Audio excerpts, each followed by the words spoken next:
Thank you. Well, Valentina, I'm glad to have you. Thanks for giving us the time. Um, and we'll begin with the opening. Hey, Celine. And I guess I'll start. So we start with the opening. I'll just mute everybody so we don't disturb anyone now. Okay. Oh, Go ahead. Around, so we can't mute him. He might be looking at somebody at the front door. He's German Shepherd. But we start by thanking the great spa of creation, the Sky Woman.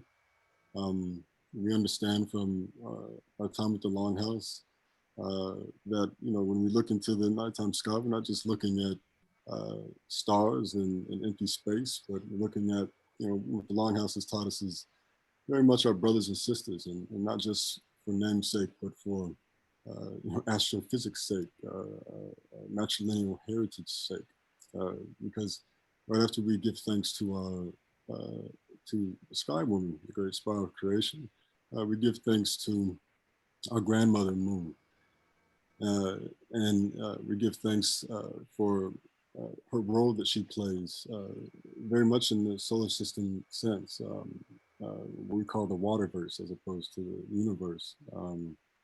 And very much her role is like a heart, restoring the waters of our Mother Earth's atmosphere and cycles, her cycles, and her Sky Woman's design. And we understand then that we give thanks collectively in these openings to our Mother Earth, who gives us our body, which is particularly of interest for us today, because we're talking about the relationship between matrilineal authority, tradition, and in decision making, and its relationship to the proper management of our Mother Earth, and its relationship to midwifery as an institution that protects it. And so, after we thank our Mother Earth for giving us body, we then thank all of the life givers and all the shapes and forms, the strains of life that they come in, from the eldest grandmother to the youngest baby girl, for being our purpose and direction as a direct, you know, they're the direct line in the matrilineal heritage all the way up to Sky Woman herself. And then we ask our ancestors of the good mind to help us through the tools that they've given us somehow intact through very rough waters for, you know, 500 years this hemisphere, 2,000 years altogether, globally at least, if not more. And it comes, these tools of the Tua Wampum come to us intact, the tool of the great law of peace, from which the Tua Wampum is derived from, come to us intact. And they tell us of this, they teach us the power of this matrilineal authority to transform whatever conditions that we're in, to restore Gayandawana, or balance. And, you know, these are things that we've learned through some of the ceremonies that the Longhouse has been kind enough to share remotely sometimes, parts of the ceremonies. And so we're thankful to our ancestors of the good mind who give us these tools to be able to do this work here today. And we know that these tools are very much intact and powerful, potent, because it's very much the reason why we're speaking here today. And so with that, we give thanks to all of the medicines and all the shapes and forms that they come in. And we stay brief, although we can go on for on and on in doing this opening called the Ahonigoni Gadekwa, thanking, you know, all of the waters and all the shapes that forms they come in, you know, all of the, you know, as we said, medicines in terms of the shapes they come in, whether it's, you know, the brothers and sisters in the form of animals, plants, pets, friends, community. And so we'll keep it brief there, and with that opening, and get right into the presentation that we have ready for you today. So thank you kindly. That was beautiful. Wow. Thank you. Almost teared up. Beautiful. So Valentina, we're glad to have you. As I said, we were, last time I know we gave you a presentation as well. We were hoping to, come into contact with you and have, nice one-on-one with good detailed, just conversation, interaction, good interaction. As I feel like, I don't want to be talking at you too much, but today we're also coming together to find alignment on a new update that we have in terms of collaboration with the project. As you mentioned, you guys were looking for collaboration, and we were looking for collaboration as well. And we're happy to finally have a discussion with you. And we took heed to all of your notes on education and the protection of the midwives and knowledge as well. And giving some brief insights into your experiences. But we also came into a collaboration with somebody who has been a core reference to our work thus far. And her name is Audrey Bennett, and she's the wife of Ron Eglash, who's at the helm of this research group that comes out of, now they're at University of Michigan. But they've done a lot of work in terms of finding loopholes in education, particularly, right? To find ways to get indigenous modes of science, indigenous modes of technology, engineering, art, mathematics. So what they call STEAM conventionally. But he's done a great job of being able to use this broad, group of subject matter to get in indigenous histories, indigenous, craft and engineering, and so indigenous modes in general, right? And so, but he's also done something as well in his research, in their research, I should say, as his wife, as you will see, is a big part of our ideas today. Where they combine what we briefly mentioned with you before, which is digital fabrication, or what could be the next version of industry, with these indigenous modes in a effort to achieve cultural endurance for local and regional communities. And so I'll get into the presentation and try to show how we hope that we can leverage both collaboration with you, as you've mentioned the midwifery manual that you've been putting together for educational purposes, and we feel like that and the contributions in meeting like this can help us find ways to incorporate midwifery, which we feel lends itself, as we discussed before, very well to moon protection. Has been a long time project of the Longhouse that we also wanted to contribute to. And as we discussed before, there's a very intricate relationship between midwifery, indigenous midwifery, and matrilineal based midwifery, and the moon, and protecting the moon, right? As midwifery, I don't have to tell you guys, I'm sure, to us from outside looking in, it seems like much more than just a craft of bringing life into the world, which is profound in and of itself, but it very much seems like an entire institution of education, particularly for entire societies historically, right?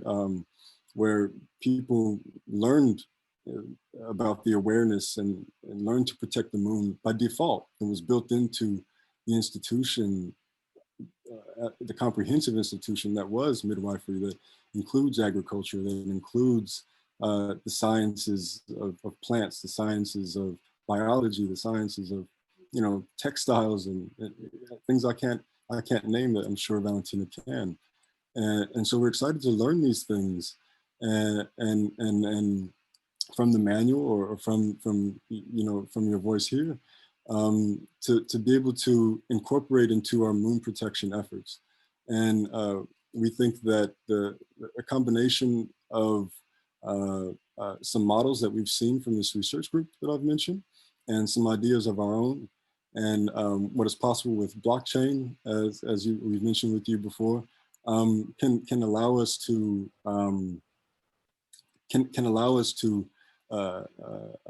combine these things very nicely, and then sustain them towards the future, right? And I want to make it clear that, you know, we take heed to your focus on education, and we feel like we can collaborate in an almost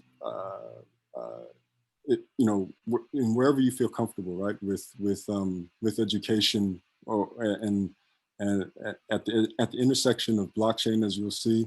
If there's some things that you're not comfortable with, it's completely fine. But we know that through things like the film that we discussed before, that there's collaboration possible, right? A short film that demonstrates without words, right? We listen closely to you about access to all languages, and the possibility of whatever short film we can come up with, not having any words, but still depicting what we needed to illustrate about the important connection between midwifery and the moon, and us here at on the ground, right? So Valentina's word specifically was the midwives that she's working with want to bring midwifery back to the center of the community again through education. And so we're completely comfortable staying in that lane, and not moving into other things that you've heard us mentioned about trade and things that blockchain will eventually allow for us to be able to do. But maybe down the line, it's a place where we can collaborate there too. But it's we're excited to share these ideas with you so far. But I think I can share my screen. Oh, almost. But it's we're excited to share these ideas about combining moon protection and midwifery and education. You can share now. Okay, thank you, Connie, Joe. All right, so I have this here, if I can read it. Let's see. I love the logo. Yeah, it's not permanent, but I am looking to put there. I am looking for your reactions to it.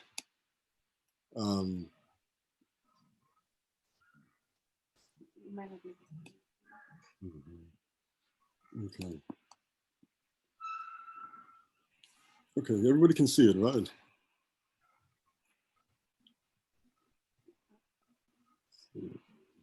We can't see you guys, so I'm not nodding. Yeah. So as I said, we want to today, talk briefly about how we can collaborate with both Valentina and Ron Eglash and his wife, Audrey Bennett, in the research that they've done and prototypes that they've already built. And we want to combine these efforts of midwifery protection and moon protection in the effort through specifically education efforts, youth outreach programs, and all the way up through college, hopefully, is what we hope to achieve. And we've seen Eglash model this before, and his wife specifically, with healthcare in a more conventional context, but nonetheless, we're interested to be able to model at least some parts of it. And so, and at the end, we'll show our exact models, give a brief insight into the blockchain stuff without scaring folks too much. And just so I don't have to say, just trust me. I hate when I hear people say that, just trust me. So I want to, show you, so I don't have to say that. But then there's, we want to also show how we can achieve a system balance going forward, right? Maintenance, and sustainability going forward, specifically through Commons, as you've heard us talk about before. And at the end, there's some new grant opportunities that Ryan in particular, which is great to have him here, has some insights too for us if we have any questions for him particularly, which I'm sure we will. So if we get into it, so we can talk about these film ideas, right? I'd like to open up questions at some point at this part of it. As we talked about, you know, a short film possibility to be able to facilitate educational for educational purposes in collaboration with Valentina, and I already touched on it a little bit, so we can go into some of the ideas. So again, we had decided on no words, so that there's access for all languages, but I was also thinking that we might want to attempt a shorter video and then another short video. So, you know, a K through 12 for the younger kids. And so that for us is like ages 5 through, you know, 7 or 8, I want to say, 9 at the most, 4th grade for us, K through 4. And then another video for older ages, from, you know, 10 years old all the way up to 18. And we have some you know, small ideas that we just want input on from you as to what's possible in this film.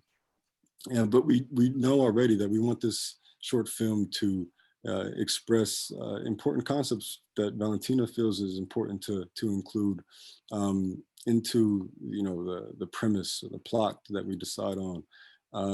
And, you know, so one of the ideas that we had is, you know, we know that the Longhouse already has, you know, done work with sustainable toy making in a lot of ways with the corn husk dolls, the toys for the kids, right? And you know, Stuart's voice always rings in my head about, you know, talking to the Nawa brothers. You know, we could be the toy makers of the world. And you know, this is the sustainable modes of indigenous approaches to fabrication across the board. I think very much, you know, this is a true statement. You know, so, but to be able to expose children to these concepts of, you know, sustainable toy making, but in the context of, you know, midwifery and wound protection, in the sense that if the film depicts a main character being given a moon teaching that, you know, those of us in Longhouse have been exposed to, and the moon teaching is in conjunction with being taught how to make one of these dolls. And, you know, at some point in the story, the doll is, you know, in the moonlight, and the girl realizes her power and can see the connection to herself, her environment, the moon, and can see how to beautify her local community. And so you can see, like, I don't know, scenes or montage of beautification of her local area as she grows older, and then teaching other girls around the world the same lesson of the midwife corn husk doll and the power that it has, the magic that's in it, with the lesson, the moon teaching lesson, and then beautification happening as those girls get older. And then at the end, the moon smiling, right? And this is just an example of what, you know, what we have in mind for a short film with no words for young children. And of course, there's concepts missing there that we don't have, that Valentina, you know, we need her voice to be able to add, or insight from other folks at the Longhouse, or in collaboration with the Longhouse, that we need their insight to be able to fill in the holes in that plot and that premise and the lessons and the moon teaching. But it's just a brief example. And then for the older age groups, we hope to be able to delve a little bit deeper into what we actually plan to do with this system prototype, this education system prototype. And so, you know, this is where we can get into more of the technology part of indigenous technologies, comparative science technologies, and putting that into the same type of plot, the same type of premise. One idea that we had here, though, is that, Celine, I don't know if she's here, but she had the brilliant idea, I think it was a profound idea, one council, when she mentioned, the Longhouse has the capacity to register ships on international seas. And so they definitely have the capacity to register birth certificates in the context of midwifery and any efforts that the Longhouse wants to pursue, not necessarily in collaboration with Valentina, but any right away anyway, but down the line, right? And so we see this prototype very much as a seed that not everything will be used right away, but will flower later and be very useful once things scale. And so these are just ideas that we had in being able to insert the birth certificate into the main character of a woman, the first woman born with a Longhouse birth certificate, right? Being depicted and having a similar effect of beautification through some depiction of digital fabrication or indigenous craft together, would be a beautiful example of what we plan to do, and can in effect be like a way of rapidly prototyping what we plan to do together in this effort. So let me try to see.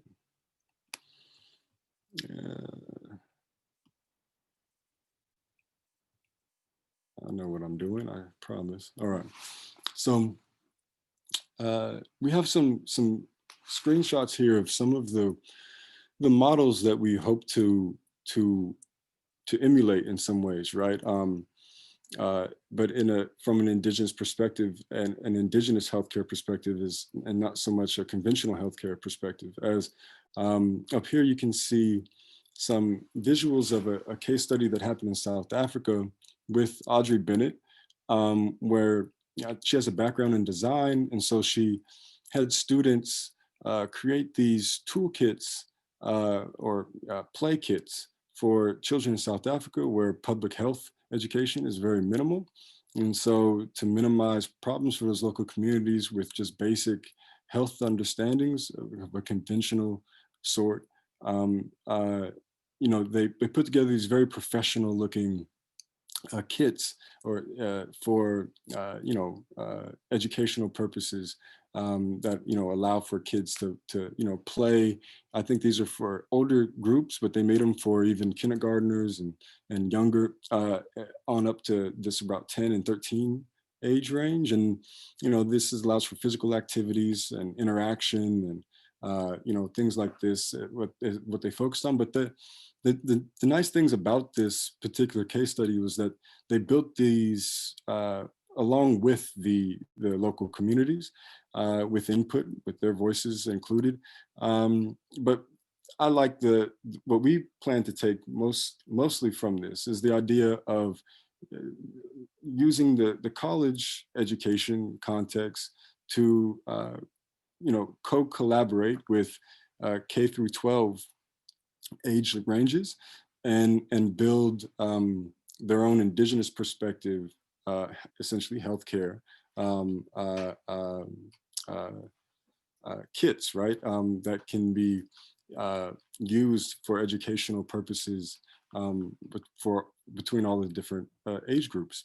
And so that's the main thing that we want to focus on in terms of that model, which is just the ability to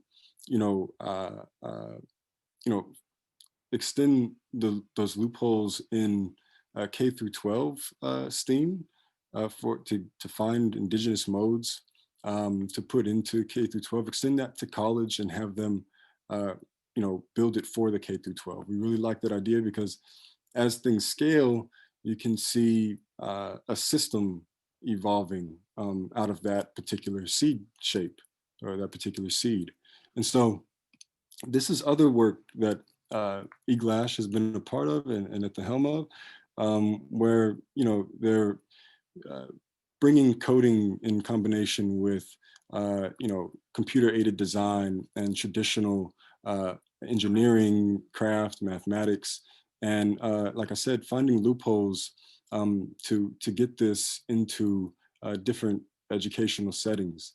And so this is a huge inspiration, mostly because of the loophole part of it, right? And the knowledge of finding those loopholes, and but also, as I mentioned before, all of these case studies take a bottom-up approach, where they are, you know, genuinely listening to the voices of the local communities involved, to be able to build out what they're comfortable with. For example, the native the native children in this particular case study didn't want to 3D print longhouses or simulated longhouses.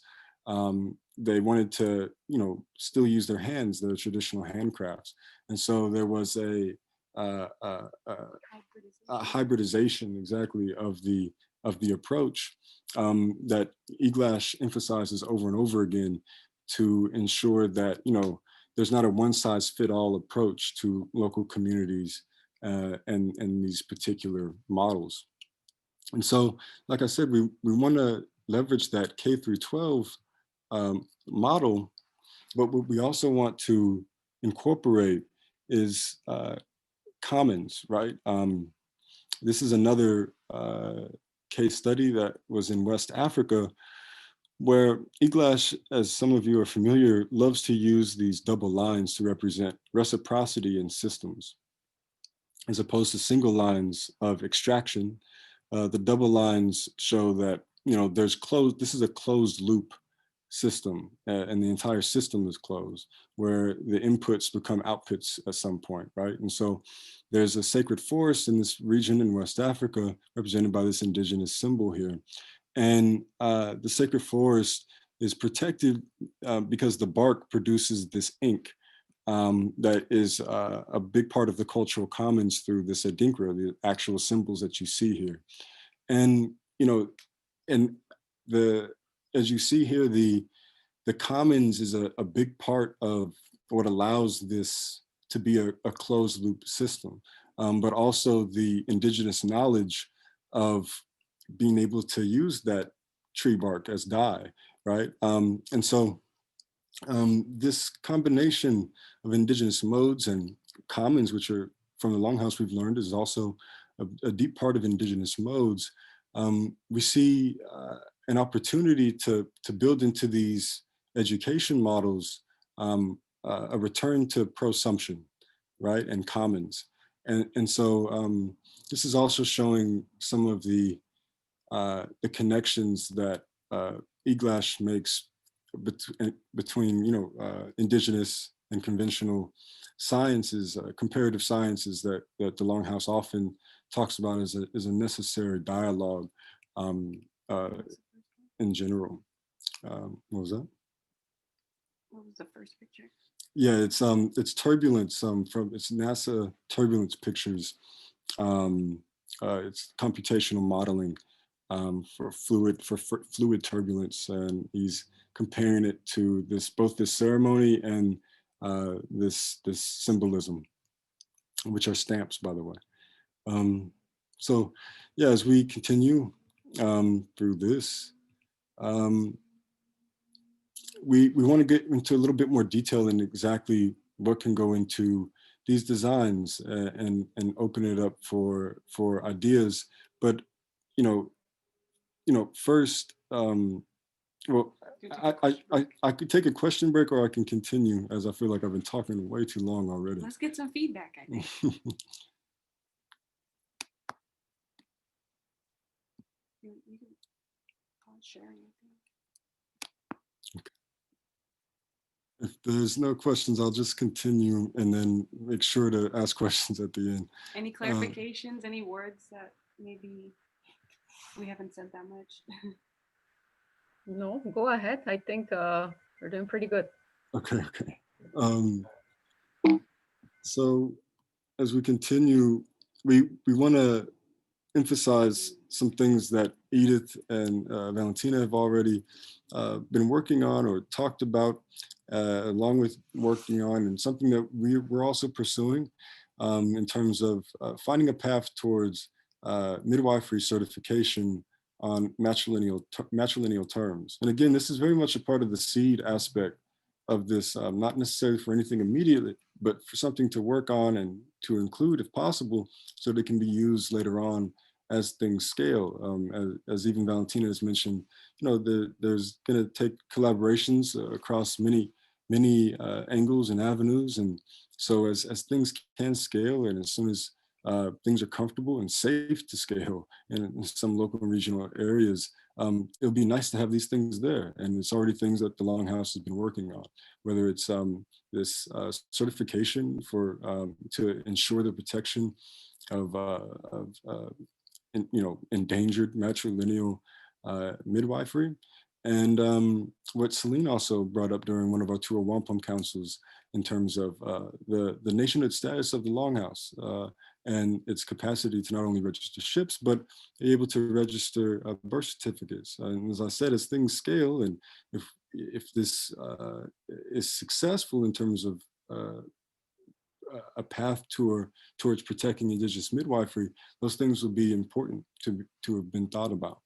And so as we get deeper into the details, we figured for workshops or kits that we can come up with for the age groups of kindergarten through 8 years old, 5 through 8 years old, can be a combination of the Valentina, the knowledge Valentina has offered us already, and I'm sure will continue to contribute, and models that we just saw that I'm sure Eglass should be able to give us ideas on how to accomplish. And again, this reference to the example of the corn husk moon teaching. We feel like this is a beautiful means of moon protection in a even a STEAM context, even for these lower age groups. Midwifery, like we said, is much deeper than just a baby birthing institution. It's also an institution of the protection of all three levels of creation that we mentioned in the opening. So as we move on to what other possible details of higher age groups, and to give an example of what's possible, we've seen the capacity for natural dyes and fibercraft and biomaterials in an educational setting, which we think also may have overlap with moon protection in terms of the relationship to the moon and the sustainability of the brothers and sisters around us in terms of animals, plant life, and our capacity to see these things through our knowledge and understanding of the moon, which our councils have been very heavy on recently, in terms of our capacity to walk by things as opposed to being able to name them. But as we even with these intermediate age groups from 9 to 12 years old, we can see very fun kits that allow for safe natural color dyeing and textile creation, even fun. I remember in chemistry classes or lab classes in grammar school, they try to make chemistry fun by making slimes or foams, gels, and things like this. But we can show the prosumption side of how to create these things that are usually in a very scientific code design context, and bring it to a indigenous perspective context through midwifery, through moon protection in the lesson plans that go along with these type of activities. And so I hope these examples give a feel for what's possible, because as we get into these higher age groups, we'll bleed into the blockchain-based possibilities and the sustainable, the balance part that we wanted to get to at the end as we're coming to the end of this particular part. And so for 13 through 18, we see, again, an opportunity to include maybe higher level versions of indigenous science, technology, engineering, art, and math in a midwifery context, in a moon a protection context. And we see a capacity to incorporate things in a comparative science way at these higher age groups. So we talk about the the the heartbeat like function of our grandmother moon, rejuvenating the waters of our mother earth in all the shapes and forms that those waters come in. And as Stuart has said, I think just as recently as yesterday, that understanding what it exactly goes into those waters, right? What exactly goes into what exactly is going on there, being able to name that and the impact that that can have on us here on Earth. And using this as a form of moon protection as things scale, because local and regional areas will become aware of how important the moon is through its connection to how well they're doing in their local and regional communities in terms of their local resources, biodiversity, and knowledge when the best times to harvest, when not to plant. Possibilities like this are possible as things scale. So to be able to include this in workshops for lower age groups, and for these higher age groups is a possibility, because the code that you see here in this software is open and for folks to be able to build whatever they want with it. So maybe we don't want to get as fancy as that robot you just saw, but maybe we have something stationary that we're able to log our observations with, in combination with indigenous comparative dialogue, to be able to maybe change what this particular software sees. Maybe if this focuses on oxygen or carbon dioxide, maybe we want to look into the other things that are important to our local environments. And again, these are all ideas and examples. And if this is uncomfortable for any reason, in terms of it feels too high tech, or it's not, the accessibility isn't as appealing as it may sound at first to some folks. There's also other opportunities for comparative science in a moon protection and midwifery context, that allows for local accessibility to what EO stands for, environmental observation, right? Which is, I think, what Stuart is essentially talking about when he talks about just walking by things that we could be naming in our everyday environments, right? The colors around us are around us every day, and we don't know the harmful processes that all of these colors come from, for a good example, right?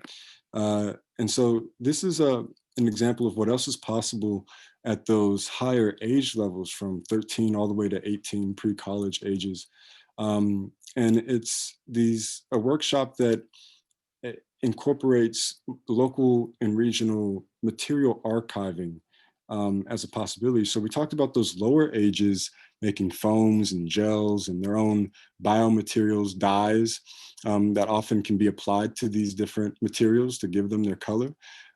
This is beautiful work that this young woman has done out of a network that we've mentioned before in digital fabrication, where design thinking is changing in a lot of industries, and material development is changing to where being able to do what you see her doing in this video, you can even hear the sound if I played it, touch and feel and see how materials react when doing material development, is becoming very important in the field, because it can speed up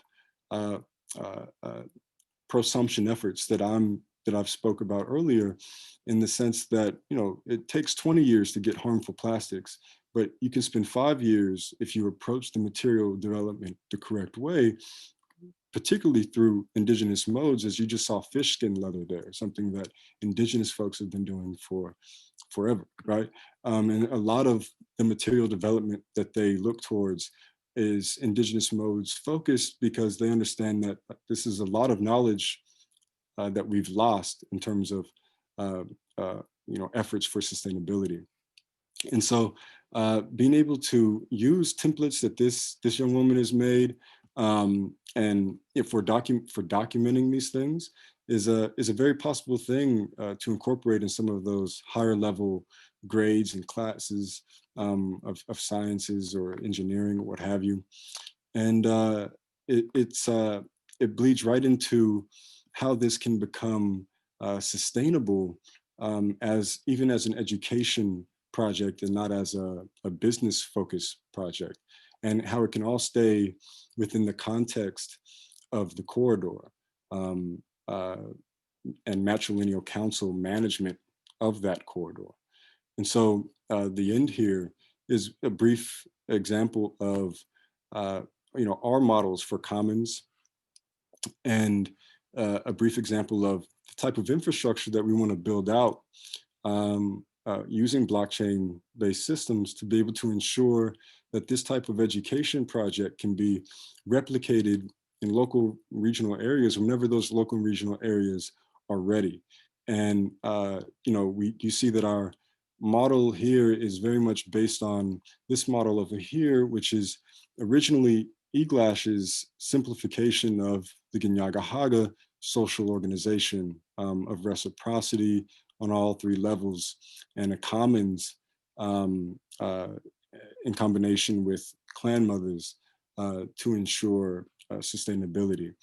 And so over here, where you would normally see corns, beans, and squash, we have what is possible with the data that comes out of these local and regional areas when it comes to things like material archiving, even when it comes to even the intermediate students who are creating the gels and the foams. If they're doing this with local and regional resources, this qualifies as high value data. And as soon as you put it into a commons of a collective effort of similar kind, and all of a sudden in that local and regional area, those very students in that particular age group will be able to sustain themselves, their own education for the future grade levels that they go into, with their own efforts. With none of these arrows being single lined means that none of the value is being alienated or taken away from any of the generators of value in the system at any level. It's closed looped.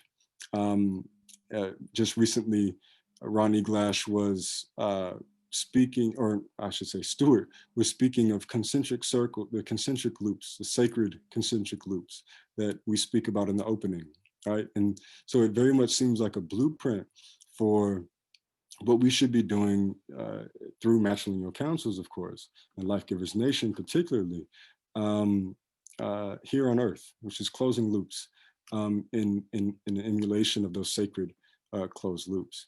And so to briefly go into what we want to show is possible with blockchain-based technologies, to show that it's much deeper than just what people know in terms of currency use, is that we can get back to native modes of transactions.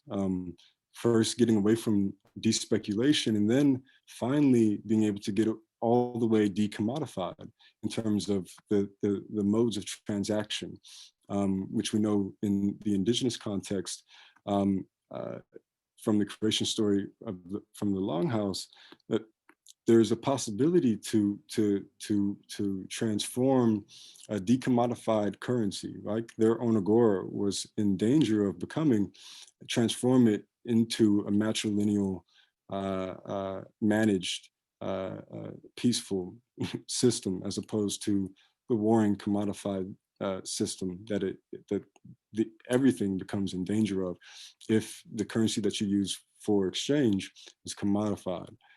Other things that are possible is being able to bring back an important piece of what the LifeGivers Nation was able to take part in, which is being able to put intention into an onagora, right? Showing that as soon as you get off of conventional modes of transactions, it broadens the scope of what can be transacted in terms of you can give somebody your intention, your spirit, and that works as proof of your word, your agreement, your good intentions, your good mind in any particular environment. This is something that we can get back to through blockchain-based blockchain systems, and bringing native protocols, including warning systems, that decision-making protocols that the LifeGivers Nation is learning into ones and zeros, right? And so this is an important thing that we've heard Stuart say, and we're happy to say, and Ryan can say for us that, you know, we've seen these things demonstrated live already. The ability to do this through blockchain-based systems is already a reality in our particular ecosystem at Stacks. And so LifeGiver, the corridor trade is another thing that we know that is possible through blockchain-based systems, and Ryan can attest, has already begun happening in terms of what they call provenance in supply chain. So proving that this good actually came from a matrilineal council is possible on a blockchain and blockchain systems. Creating heritage data commons is possible, and protecting them locally, securing them within the corridor without the data ever having to leave the corridor, without the data having to be shared if it doesn't want to be shared. All of those things aren't necessarily possible in today's internet, but are possible with a blockchain-based internet. And so, you know, even in the context of moon and midwifery STEAM, a commons can help, you know, is going to be the reason long-term that the project can endure, that the systems can endure locally and regionally, not necessarily money. And so that brings us to the next piece, and the last piece, which is, you know, as Desiree has said, money has replaced the commons. And so, you know, what our small moon and midwifery STEAM commons prototype can grow into is autonomous, you know, as the tour wampum indicates, that the necessity for autonomy, local education networks. And this is where these certificates become important as things scale. And the Great Peace Org and other nonprofit organizations in a tour wampum dialogue can sustain local STEAM projects on the corridor's path to global comparative dialogue and protection of our grandmother moon and indigenous midwives. And so, you know, some of the final details of what's possible with blockchain is a return to indigenous exchanges, which predate European or Western modern speculation-based exchanges. This is, I believe, ruins in Chihuahua, Mexico, where a lot of shells can be found. These, I think, thousands of different kinds of shells can be found. And these are decommodified versions of transaction mechanisms that, you know, very much predate the modern speculation-based exchanges that we have. So blockchain can allow us a means of getting back to what is a decentralized exchange, which is very much what this exchange was. Confederacies from all over Turtle Island being able to come together and exchange varying shells because of a continuity in cosmology. And you know, the capacity to do that while still having autonomy was a thing then. I mean, it's a possibility now with authentic indigenous dialogue only, matrilineal protocols only, as this is the way it was done then. And so, you know, this is the fancy language of decentralized exchange, is essentially a callback to this, although it may not be known. And so DAOs, another fancy language that just means what these confederacies mean, right? Which is, no central authority in the sense that, the Ginyaga Haga can't interfere with the Seneca or can't interfere with the Oneida and vice versa in order for authentic diplomacy to happen.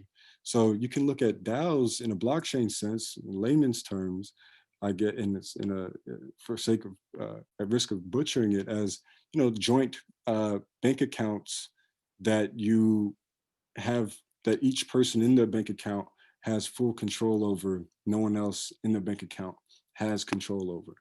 And so that goes right along with the exchanges in a lot of ways that we hope to be able to put into this seed. And so what also is possible is local moon and midwifery STEAM commons managed by women's councils.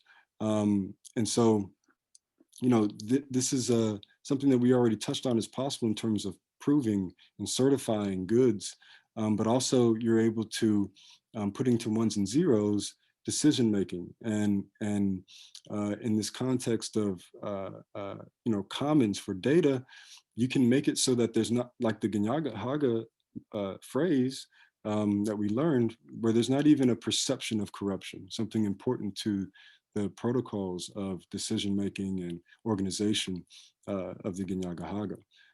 And so this is valuable data to the rest of the corridor that even can come out of a STEAM, moon protection and midwifery, a small prototype that can, there as it grows especially, be traded within the corridor via digitally rendered on Agora. And so, I know it's a mouthful, but we can essentially get back to on Agora first digitally and then physically, and hopefully, get off of money. And so, as we already said before, in some ways, we can get back to tracking intrinsic values as opposed to commodified or extrinsic values, restoring the value of the collective via digital consensus of our words and collective intention, what native transaction had already figured out. And then blockchain technology will also let us get back to inter-corridor barter, native modes of trade, including what often is considered in the Western context, because we're so used to getting what we pay for. The concept of the sacred tobacco that we learned from the Longhouse, which is this was spread all throughout the hemisphere, and it was never traded one for one. It was always given as a gift. This is possible again through these type of through blockchain-based systems and through mechanisms in blockchain. But we can also allow for modern modes of transaction. But the key here, and the reason why I have an asterisk here, is because we can plan and say explicitly that in the future, as things become sustainable within the corridor, even that can be rolled back. And so we can get all the way back to only original modes of decommodified transactions. So again, provenance of goods and decision-making through the corridor, throughout the corridor. It's possible with blockchain-based mechanisms that have already been demonstrated live in a lot of ways. And so at least the beginnings of it especially. And so again, speaking of this blueprint of concentric circles, we very much see that the STEAM and moon midwifery data commons models and the services that can come out of it in terms of that data can be used through the commons and distributed to the rest of the corridor through services. And this closes loops by design. And when you close local loops across disciplines until we can finally roll back the use of commodified fiat, the original, the digital on Agora, we can finally get on Agora in a decommodified sense for the entire corridor. While we can see an education-focused model here, similar models, commons-based models across disciplines are very possible, which is a big part of being able to get corridor-wide sustainability. And this is an update to the prototype that I've shown you guys before. Looks a little bit better as I'm getting a little bit better, at least this modeling part. But you've also seen a live version of a website that's already blockchain based. And so this really hopefully can demonstrate just how simple. Another good look at the logo. That's just temporary, but we're just trying it out. How this can be replicated, how replicated anywhere, local and regionally, without us particularly, and how these loops can be closed on a corridor-wide scale. With all of this, what you see here can be blockchain-based. As soon as you log into a platform of this kind, you can, through what you just saw there, it ensures all of your data is local on your device. And, once inside the platform, uh, there can be interaction between projects. There can be folks getting interested in projects, but taking a part of this new possibilities of blockchain-based systems in terms of those charts that you saw with the double lines being represented in what they have access to in terms of an account that gives access to 3 commons and 3 levels of the model, and shows transparently where everything is going. This is the DAOs and the joint account equivalent that I was talking about that's possible. But also, what's important too is the barter possibilities that we mentioned, the trade, but also the ability to, communicate safely is a big thing that we've mentioned before. This is just some new looks to what we've done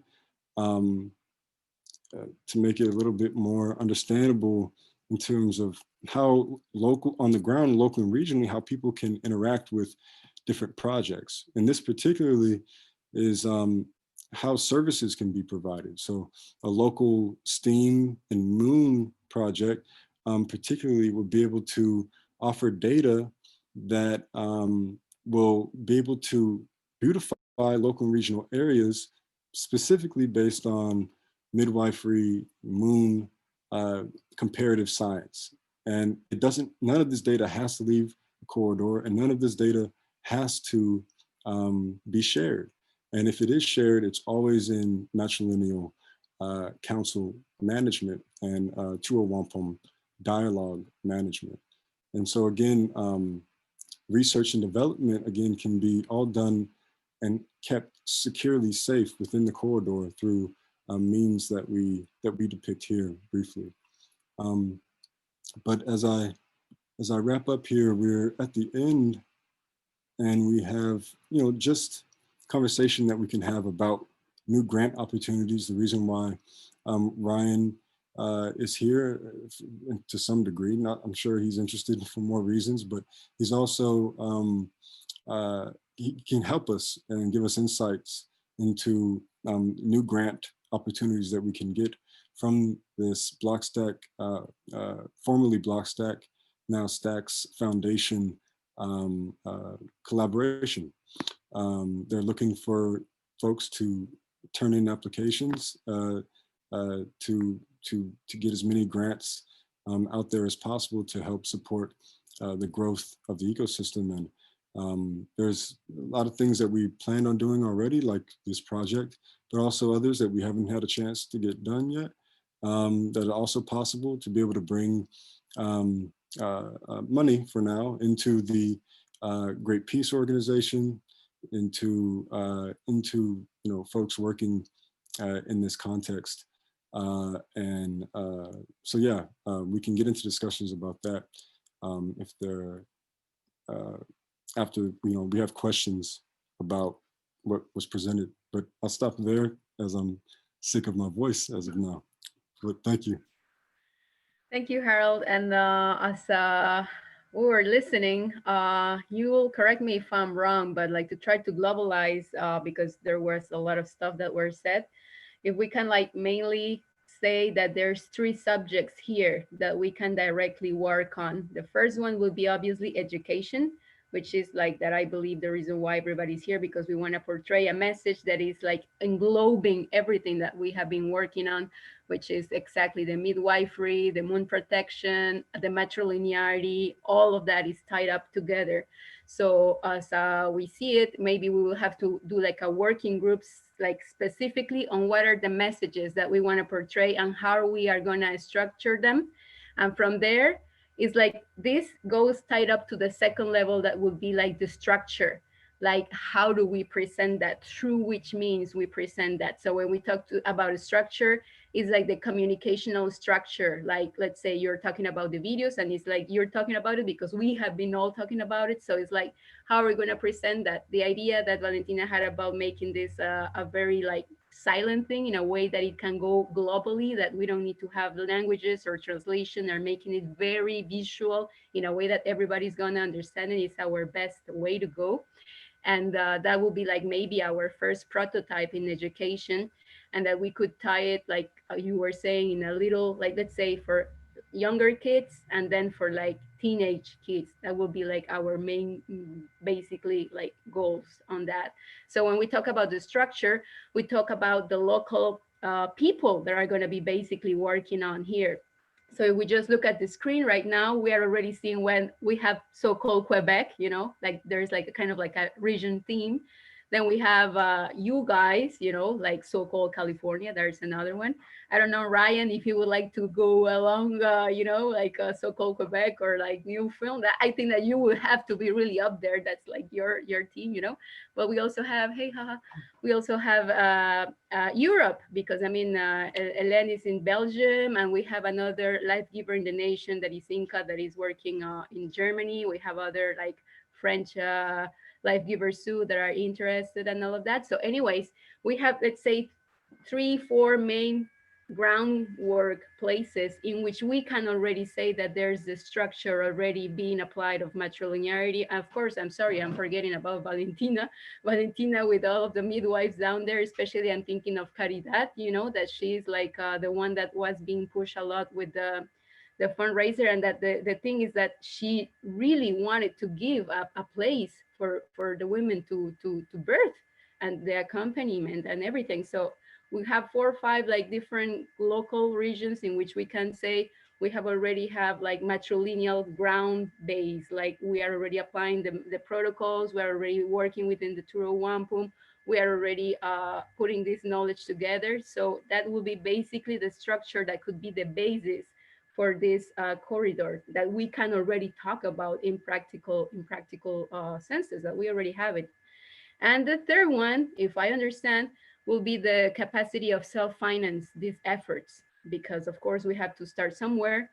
And with the Great Peace Org was like, of course, we are not going to go for, let's say, governmental grants. And there's like a lot of different issues that we have to look at. Like, for example, if you're saying there's grants being offered, well, maybe Ryan could help us a bit here. It's like, what is it about? Who the money is coming from? What are we conditioned to? Because as we know, our work cannot be conditioned by anything. Like we have to have complete freedom about everything that we are doing. So if I'm correct in those like 3 different levels of like work, we're talking again about education, like the message that we want to portray, the structure that we are working, and then the capacity to make this possible. Because I guess that each person in the different groundworks can have already like different ideas of how we can self-sustain. For example, I was thinking immediately when you were talking about the fabrical digitation or not, because it depends on the people.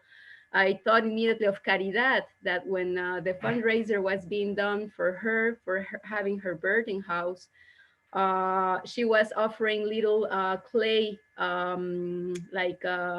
like tigers, or like very typical from the Mayan communities, because she's from a Mayan community. So Jaguars. Yeah, that's it. Yeah. How come tigers? What am I talking about?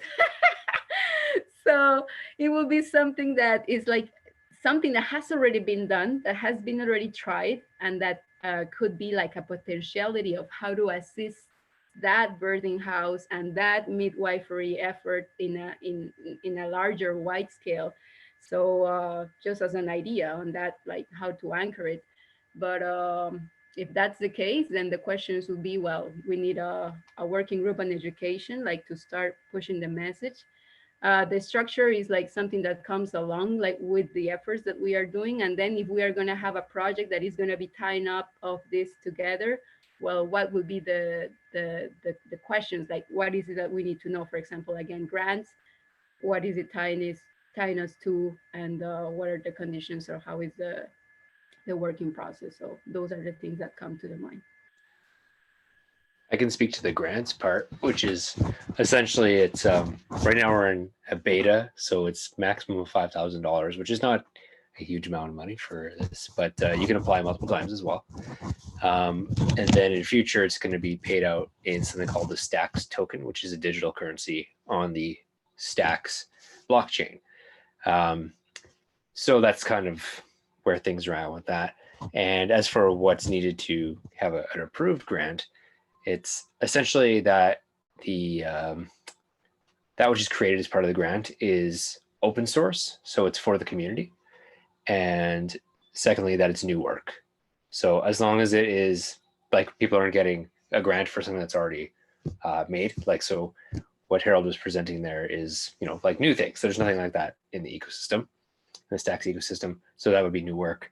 And then that would be paid out in $5,000 chunks, or if it's after Stacks 2, which is coming up in January, mid-January, then we paid out in Stacks tokens, which would make the project kind of like embedded within the ecosystem itself. So hopefully that helps explain. I know if you're not part of the ecosystem, that might be a little confusing. So yeah. I think that's the case for everybody here. We are completely Totally. neophytes on this, maybe except Angel that has been already more in touch with that. But you're talking to us in Bitcoin language that we don't know. Yeah, it is kind of like I that. understood. And sorry, what was that? I said I understood. It's because I'm an accountant, so that's why she's saying that. Okay, cool. Okay, cool. But it's not that I necessarily works with Bitcoins or anything, but I understand that it's another kind of money. Yeah, absolutely. It's a digital currency, much like, you know, nowadays you can get your money from a bank and the bank is, you know, like it's digital. You can use your debit card. But this is not in Canadian dollars or US dollars or whatever. It's in a Stacks token. So that's just what the currency is, that's used on the Stacks blockchain, much like Bitcoin is used on the Bitcoin blockchain. So what you're saying is that we should, for example, build a project and just apply for something with the project and something new. Yeah, essentially. And so that's what Harold has been working on, iterations of. So he's got a grant application and he's been talking to our community. We have a governance working group, because part of what he's working on, he's working on a separate thing with voting and all sorts of other things that I think is associated with this, from my understanding, because I think there's a lot of similarities and crossover, and how the governments and the matrilineal management, as he was talking about, could work together really well. I know myself, when I'm looking at how our ecosystem works, I take inspiration from how the forest works around me. And so that is because it's all different nodes on a network in the same way that a blockchain is. That's how a forest works. And so I spend time in the forest and think about this kind of stuff and how it could impact how our blockchain works and how governance works. And that's why my job title is Stacks Ecosystem Steward, because it's someone who takes care of the ecosystem. And that's very intentional. And I want to hopefully have that inspire people to have stewardship of the ecosystem of their own as well. So it's a digital ecosystem instead of like one with actual trees and things, which are very important, obviously. So it's a different version of it. But yeah, so that would be how that works anyway. But it would be something that would be applied for, yes. And then there'd be myself, and then there's 3 other people who do the grants review process. We do that every Tuesday, and then try to get feedback to people by Thursday. It's recurring. There's no deadline, so it's not like you have to do it by any particular time. I know the voting kind of thing that Harold is working on is probably separate, and I'm sure he's on a separate timeline for that on his own. but it just got approved. So one question I had for Harold, but he didn't know at the moment, it's that is it something for an NGO, or it could be some just a person that asking for the grant? it could be both. Yeah, either one. So yeah, the Stacks Foundation is a nonprofit itself, and so we have the tokens to give away, but until Stacks 2 happens, so part of hopefully this doesn't get too confusing. So there's one company called Blockstack that is decentralizing, and part of that means that the Stacks Foundation exists and some new different entities within the ecosystem for the long-term goal of having a user-owned internet. And Okay. so everybody can own their own data on that internet.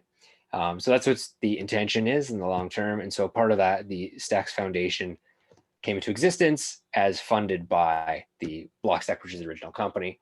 And so in time, once Stacks 2 happens, which is when the mainnet launches, which is a new sort of network that's coming online, that will be run by the people. So by the miners who are using it as well as the users, and that's the intention for the long term. So we've got some bumps on the way as we're doing things, but yeah, that's part of growing.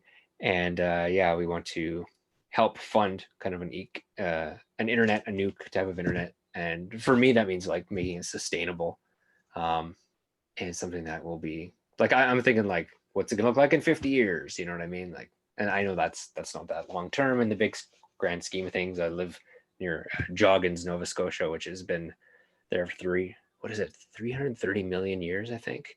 There's fossils there, so I understand long-term stuff when I go to the beach. But yeah.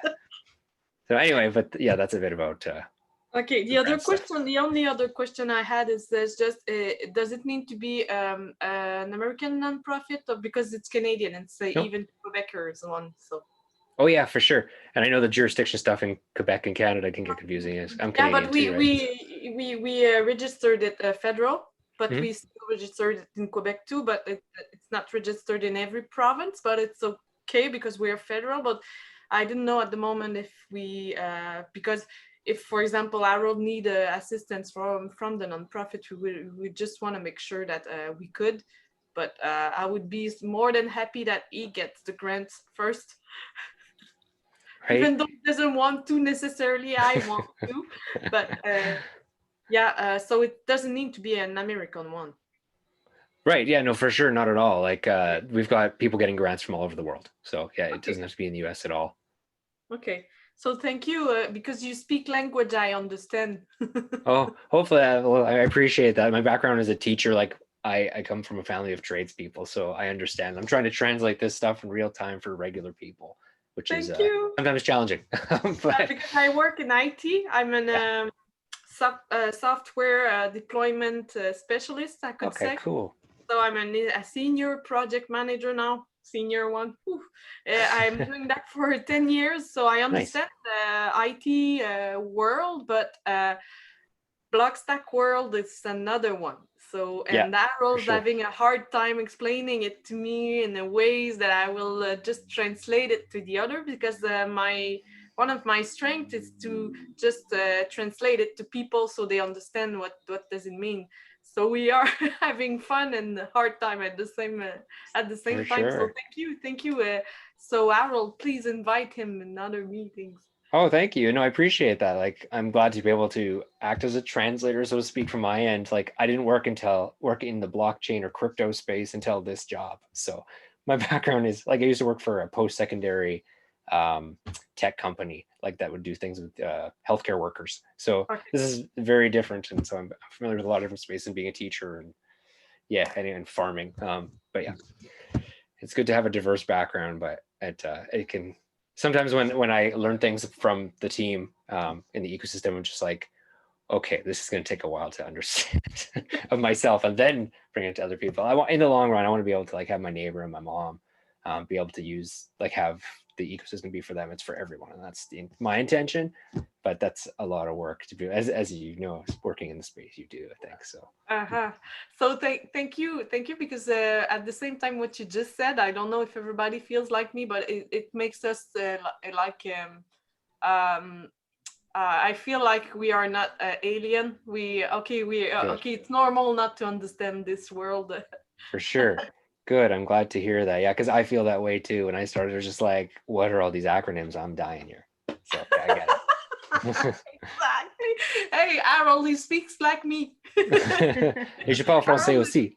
he's having fun because each time says, what does it mean this and this? It just, could you repeat again? Yeah.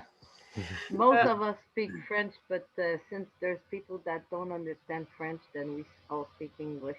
Totally. I understand Yeah, that. but My- even Typical in French- Quebec. Yeah. Even in French, France, we would not necessarily grasp these things because Yeah. it's acronym we don't use usually.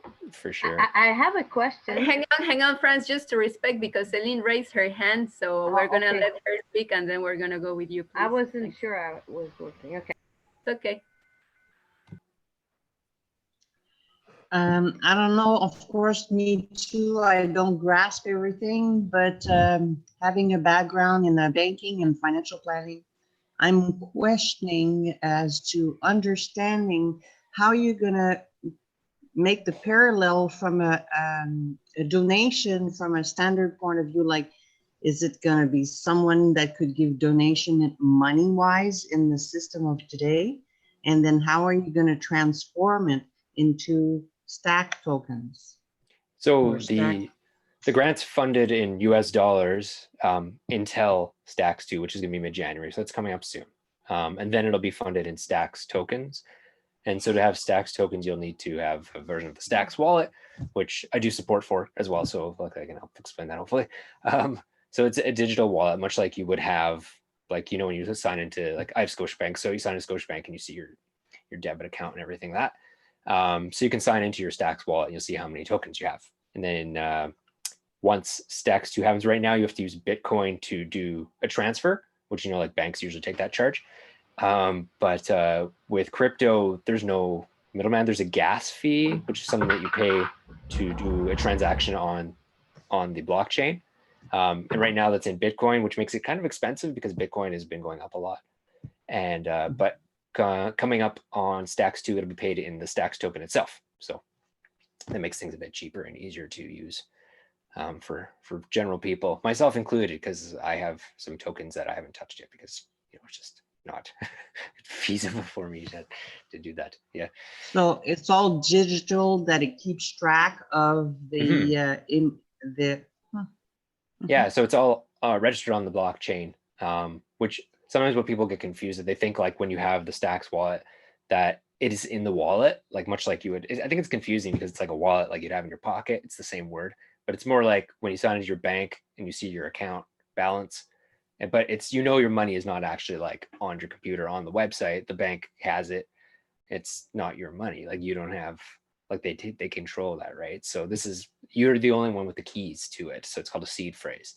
And so as the end user, there's a 24-word seed phrase and of the Stacks wallet. And if you lose that, like I work in support, so you can't get back in. I can't help you. Nobody can. That's it. So it's, if that's what they say, if it's not your key, it's not your stuff, not your data, right? So that's why it's very much with the end user to manage, and very important that they don't lose those seed phrases. Sometimes people do. And current internet, how it works in Web 2 is what's called, we're currently in, like with Facebook and things. You can like go to Facebook and say, hey, can you reset my password? That's because it's centralized. They can do that. But with Blockstack and blockchain, if someone comes to me and says, hey, can you reset my password? I can't do anything for them. So as support, but I can say, maybe did you write it down here? So yeah, it's very much user owned. So it's a different way of doing things. Yeah, no problem. I was just wondering, I think Harold made me sign up once, didn't you? Was it what I did? So I have to get back to finding my number. But like I was saying, I was thinking, like, should we all get an account so we would know how these things work? Yeah, you can try it out. And if you need help, let me know, because it can get kind of sticky for people who are not as familiar with it. There's some different ways to do it, because right now there's 2 different versions to log in. You can log in through getting an account through one of the apps using Blockstack Connect, kind of like how Facebook has Facebook Connect. You can go to a website and then use your Facebook to log in. So there's some websites like Block Survey, which is one of my favorites within our ecosystem, that as you're signing up for Block Survey, you create an account. So that's kind of the easiest way to do it nowadays, I think. Or you can just go to browser.blockstack.org, and then you can sign up the old way, which is going to be discontinued by July next year, I believe. And yeah, so it just depends what you want to do. I know it's more complicated than it should be, and it's going to get fixed. But the one that I sign up with, if I ever find my paper, or if I go back to the video, maybe I will get the number. I don't recall what I did with it, because so much had happened since. But if I do, then I would be able to use that same number to get into that new browser that you're talking about. Yeah. Is there an application on the phone too? I mean, not yet. No, there's not. There's because it's all open source. So we just recently had the wallet itself has been created as a mobile wallet as part of a hackathon, which is something where people come together and build things together for a short period of time for a prize. And so a mobile wallet was just created. I think that was on Android. I don't remember. I'd have to check. But that was like literally like a couple days ago. But the browser and using the apps themselves. So each app, like Block Survey, or there's a lot of other ones. There's over 300 of them. Each one can make their own mobile-friendly version. And then Blockstack itself is just kind of the login, kind of like how you have the, like I was saying, like Facebook login, except you control the data, not Facebook. And which is nice because, as I'm sure if any of you have ever tried deleting Facebook, which I have done before, it is a heck of a lot of work and pretty awful. So yeah, this is like, if you want to delete, then you just, well, you could stop using it. Yeah, that's pretty much it. It's your data to have. So on your own place, you can host it in your own place if you want to, in your own server. That gets a little complicated. I don't do that myself because it's too much for me, but yeah, you can. Okay. I hope that helps and wasn't too confusing. Well, it's still confusing, but Yeah, I guess it's the part that it's normal about it, because we have to kind of change our frame of mind to see things differently. And so we don't know exactly where we're going. And we have a tendency to always come back to what we know. For sure. So, yeah. And I guess the older you get, the harder it is, I guess. For the younger one, it must be easier to understand these kind of language, but for us, it's like you really have to twist our brain. So, yeah. It's something I had to learn too, so I understand. So anyway, maybe if we could see how like a practical way of using Blockstack, like if we would see somebody using it and doing things, like it would probably make more. I can show you right now if you want to see. I can just share my screen. Oh, good. Okay, here, just a second. I think I can share I may not be able to.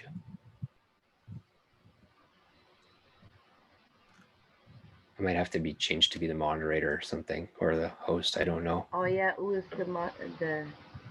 It must be Angel. No, of course, let us manage it. You're supposed to be able to share it. I should be able to. Okay. Yeah. It's. Oh, it's right there. Okay, never mind. Sometimes Zoom gets me, so I'm just going to share my desktop. I have a lot of tabs open, so yeah, don't mind that. Don't get me started on Zoom. You don't know Teams yet. Oh, yeah, I know. All right, so I am. What am I in here? Brave. So I want to be here. Yes, that's good. So Brave is a browser like Chrome. So I can go to browser.blockstack.org. So this is where you can sign up. I'm already logged in, so it's just going to log me in. And then, so this is the old way of doing things. That'll get discontinued next year, but this is all the, here, I have to move all the people out of the way. Can I shrink them? There we go. Okay. So these are some of the apps that are on there. There's a lot of different ones, like there's some for art on here. Business tools. Let's see if we can go to Block Survey.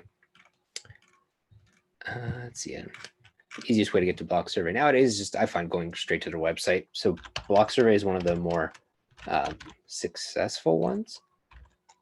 at this point. They just actually announced today they're cash flow positive, which is pretty cool for them, because they came out of a very funny story. Actually, I was talking to Harini, who's one of the people who started Blockstack. They were going to do a hackathon called Can't Be Evil that we had, and they were trying to think of something to do, and they were using a survey using SurveyMonkey. I don't know if any of you used SurveyMonkey before, but it's a handful and really frustrating.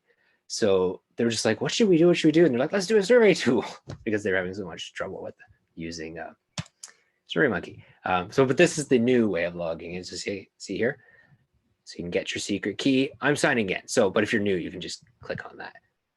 Sign in. Oh, I guess I'm not signed in through here. Already created extension. But so you put your secret key in here and continue. I will actually go to, I have it in another browser too. So good thing I shared the screen in the way I did. You don't want to share, like if you're sharing your screen, because it is my own secret key, I don't really want to share that with everybody, because that means you could sign in as me. Survey. There we go. All right, so I'm already logged in. So this is just an example. So I have, like, I was doing a meme competition. I created a survey tool for it. Create a survey. Whoops, why is it like this? Oh, it's still loading, that's why. My computer with the Zoom and sharing the video and everything is kind of, I got a fan running. That's why it's taking a bit of time to load. But you're able to create surveys in here, much like you can with a lot of other tools. Like I don't want to be like a shill for a box survey. I think they do a great job anyway, is my point. But you can do a lot of different things on it. Go back to the browser. I was logged in before. And there's just more. There's 300 different apps come along. And you can also go to app.co, which has some elements. Here's Blockstack right there. There's another wallet on here. Signal is pretty popular for making a blog. So there's different things you can do. This is kind of nice too. This is a mood tracker. And what's nice about that is like anything health related or mental health related, that means that nobody's tracking what's happening with your mental health except for you, which is pretty great, especially for mental health stuff, right? So forums here. There's accounting software for you. And yeah, there's more than 500 now. You can check out more of them if you go to adapt.com. Is a lot. Webby actually is something that's made by a fellow named Dan, who's one of our community members who does a lot of things. So he's kind of collated his own version because it's open source. Like anybody can make their own version of these tools too. So yeah, so hopefully that helps in a kind of a general sense. It's kind of easier if like you just go in, like create your account and then just like play around with it and see. One of the things that is good to know that because this is open source, some of the apps may not work because they're not maintained anymore by the people who do them. Blockstack doesn't do the maintenance of the apps themselves. That's the individual developers. So that's why what Harold was talking about was making something new, and then that would mean that Harold or whoever works on it would have to maintain it too. So yeah. So hopefully that helps with a little bit of a brief like showing you what it is anyway. The key component is the ID that is yours, and you own the data behind that, and anything that goes on, which like I was saying, especially with something like mental health or your finances, it's nice to be able to have that be like in your control. So I could see a little bit better now. I don't know about the others if they get it, but I think it helped. okay, that's good. I'm glad to hear. I know we're trying to simplify it. I'm doing some grants actually to make it so people in our community make videos about like, what is a seed phrase? How do I get started? You know, things like that. Because it's more complex than it needs to be, I think. So yeah. And I want to get more people using it. If you need a degree to just log in, right? Exactly. a bit hard to have users there because I'm working in IT. I found it not easy to log in the first time. So I feel you. I will be really open to test it for use if you need. Yeah, good. Yeah, I'm really glad to hear that. We all of a sudden like I can even connect you to Mark, who's the user experience lead. And okay, whenever I'm a good tester. Really okay, good. awesome. That's my job. Hey, excellent. That's great help. We really appreciate that because yeah, it's completely like it's community run and everything. Like there's like, at the foundation, there's only 4 of us, so so yeah. I could maybe I could just let you my email, or Harold could give it to you. Sure, yeah, that'd be great. Then I can connect you with Mark, and he'd appreciate the help too. I'm sure he loves getting feedback from community members on how to make it easier. It sounds like you're ready to dig in and go, well, this which is nice. I appreciate that. Because it's so funny because at my job I'm responsible of because I'm in the department of deployment, and one day I got sick of the R&D not doing what we really need with the customers. So I said I will take care of it, and since then it's a year, almost 2 years now, but I'm used to manage and prioritize and just get back and challenge every points and every stuff, and why are you doing this? I don't understand, and blah blah blah. The customers won't love it, and it's not user friendly, and blah blah. And so I'm basically the ones that's always complaining. But and I like it because it's I know it improves. So I just think about France that needs to understand, and maybe Céline, that they are not necessarily computer friendly, and maybe you even eat it, and how could they understand it? So if we want people to just adhere to the project, we need it to be simple. And we know that sometimes people just have a hard time connected to Zoom. So in Zoom, it's supposed to be easy. So if they have a hard time connecting to Zoom, they won't be ever able to just log into Blockstack. So, and we think about the people from the South and stuff. So yeah, we need to exactly. Yeah, setting up Netflix can be hard, right? So it's got to be easier than Netflix. In the long run, I think it's going to take a while, but it's got to be easier. So good then. I think there's a 2 raised hand yet. Yeah, Carol. Yeah. I had a question, as Ryan said about I had taken lead. There was I hate dead air on Zoom calls. So if no one's responding during a question, I'll quickly jump in just out of awkwardness. but also I was very interested in. Like Ryan said, the voting mechanism, which the grant just got approved. And one of the things that we wanted to focus on in the voting mechanism is an open design that includes 100% consensus, is something that I mentioned in the meeting as well. So I knew that would at least leave the option on the table for the whole ecosystem for what we, as from indigenous perspective, we know that only 100% consensus is the only way that we can operate in our decision making. So it seemed like an opportunity to do that, and actually, foresaw some possible paths. The same ideas that we have to turn the Great Law of Peace into a wampum into ones and zeros is the same ideas that I'm having for this voting mechanism. But it already got approved, but I wasn't the one that signed the contract, and that's where my question was, is because Juliette signed it, and I wanted to know if you had any insights to what those contracts look like, because that would probably be the last thing that we're all concerned about here, and that we'd all want to have consensus on, that we're all comfortable with what's in that contract as well. Right. So do you want like a blank one to check out? Would that be helpful? Yeah. If there's I can ask Brittany. Okay, yeah. If there's like a standard contract that you guys are using, I think it is pretty standard. Yeah. Yeah, we can just be transparent with everybody, and I hadn't seen it, so I wasn't sure. I haven't seen it either, so yeah. Okay.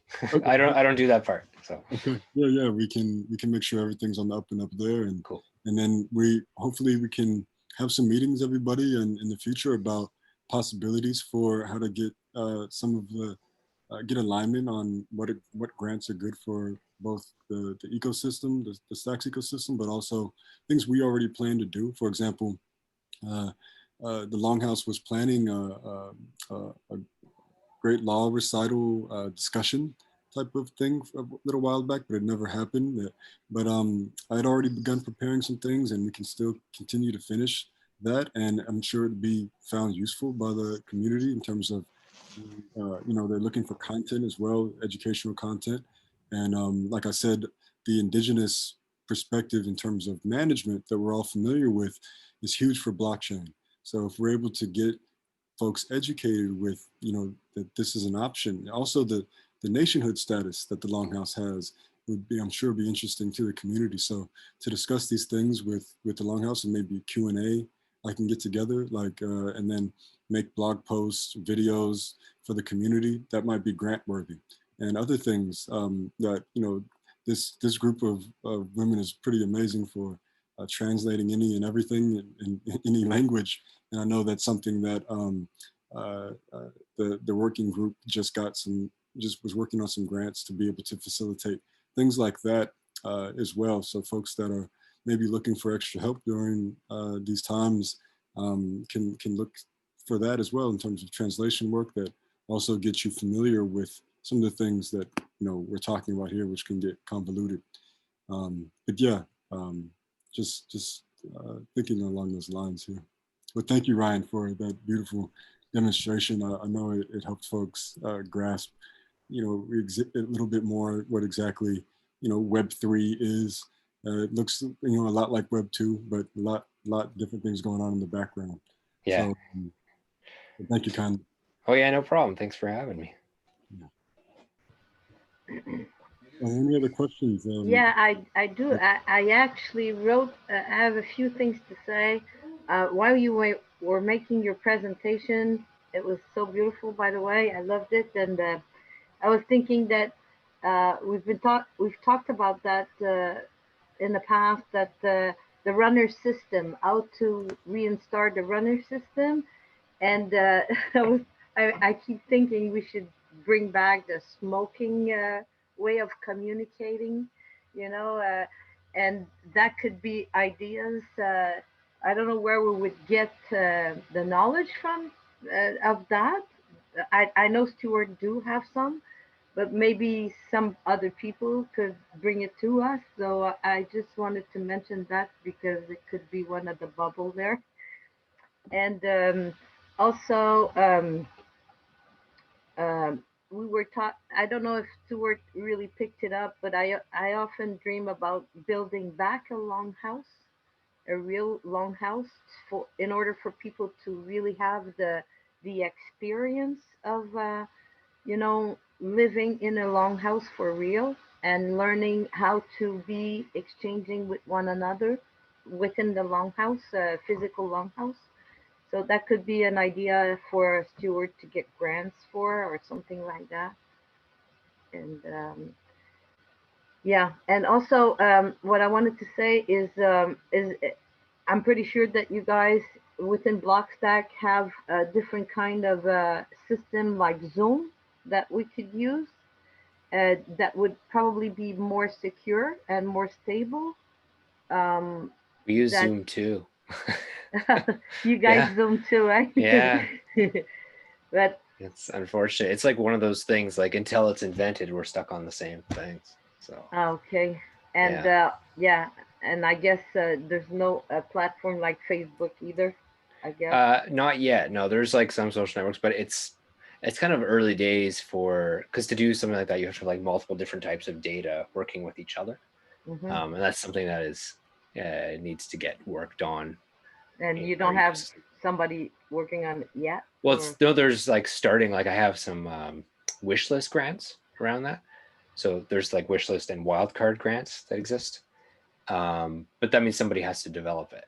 So mm, it's because it's community. So it's like, yeah, because there's only the four of us at the foundation, and then there's like the original Blockstack, which is now called Hero PBC. But their team they work on the blockchain predominantly and keeping the blockchain running and moving forward towards the decentralization that's coming. So yeah, they're not really making apps; they're making developer tools, so things to help developers make apps. So it's one of those things, like developers, we have to get the developers to come in and work on that kind of thing.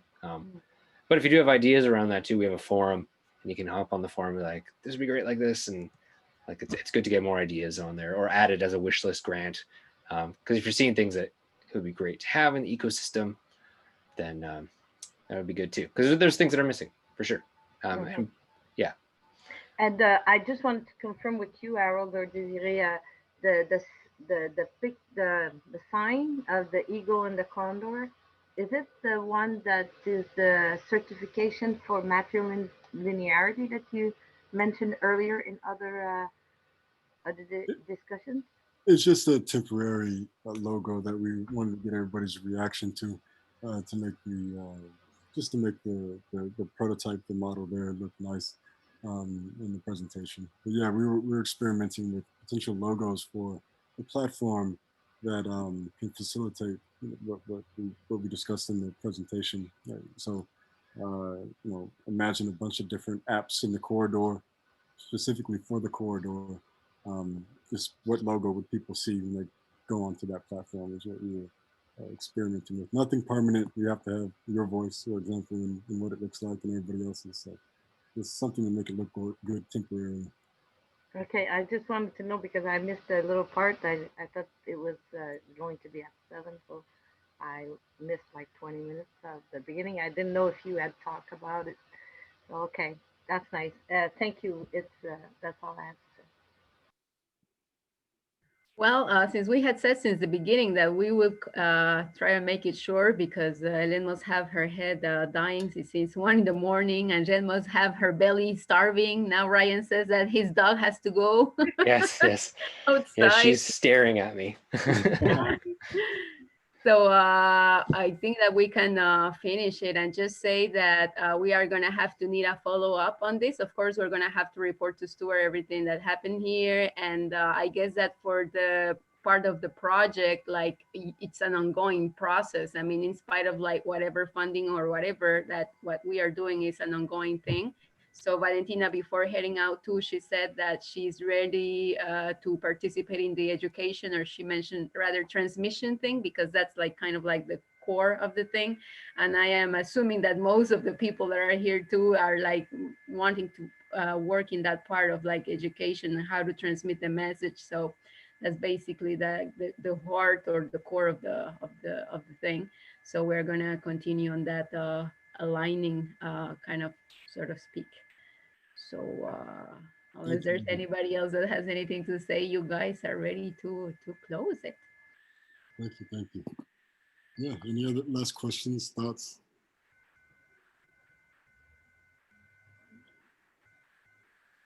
I just wanted to ask if there's any, because as we do those meetings, that if we have ideas that comes up our mind, would it be a good idea to transmit them as we go, because otherwise they get lost? So is there a way to transmit you any ideas Yes. Yes. We can. We can. instead of just waiting for the working group to be formed? Because it seems like that doesn't happen very quickly sometimes.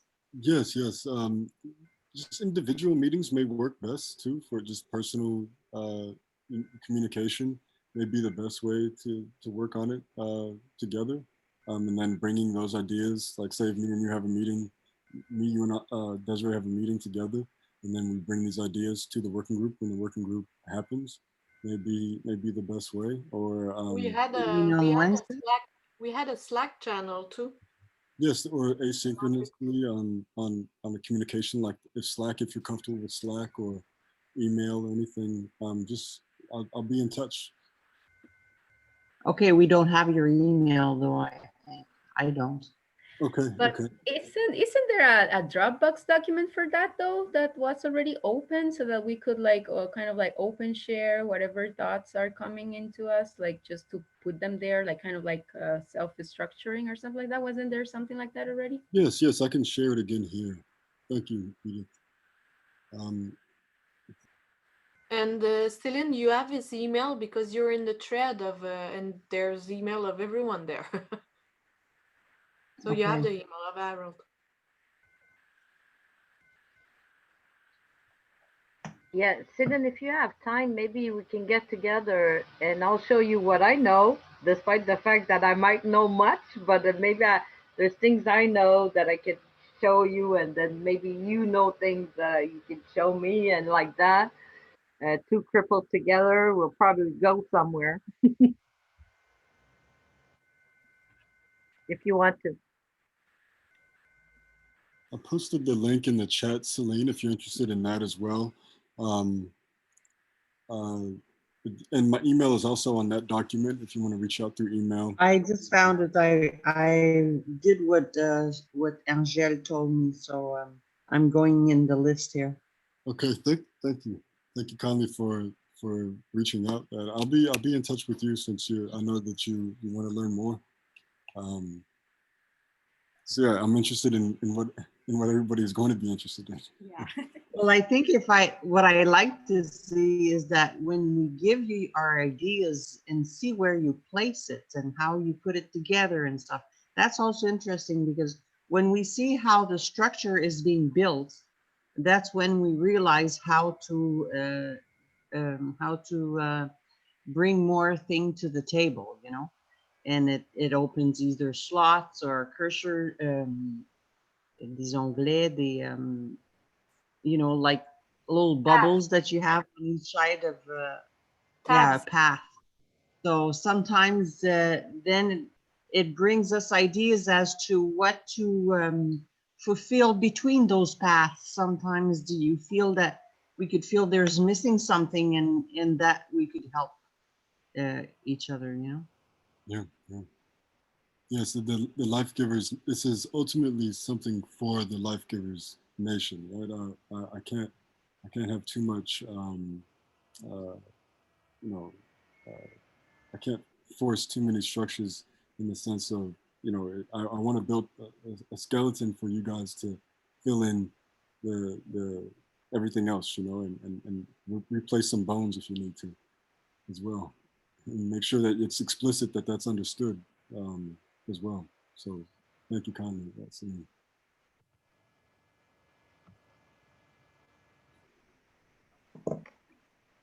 but yeah, we can close now. Thank you guys for staying up late wherever you are and tolerating my long-windedness.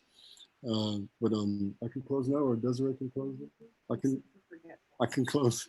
Um, so we thank everybody that participated here. We thank Sky Woman. Um, we all give our thanks to Sky Woman for giving us this ultimate design um, uh, and our spirit. And we thank Grandmother Moon for giving us our waters, giving us our blood in all the shapes and forms that it comes in. Uh, we understand that these efforts tonight very much inspired by uh, our lineage to her through the women, through our Mother Earth, who we give thanks to, as she gives us our body. And as we said, we give thanks to all the life givers and all strains of life for being our direction and our purpose. And we ask our ancestors of the good mind to help us use these tools of Tua Wampum, Diga Diga Wahade, I want to butcher, the Great Law of Peace, and to restore the true matrilineal authority to our heart fires, our nation fires, our corridor fires, eventually. Um, we thank all of the medicines and all the shapes that they come in. You know, we uh, understand that all of this is a blueprint of sacred loops, and we thank everybody involved thus far and in the future, the faces yet beneath the earth, for uh, what they will contribute to these efforts some way, somehow, no matter what twists and turns they may take in terms of collaborations. Uh, but we stop it there and we push the bad way on all three levels. That is solid, that is solid, that is solid. And please put anything I missed in its proper place. Thank you kindly, everybody, again. Yay! Yeah. Yay! Everybody have a You good did it one. again, Harold and Desiree. You're great.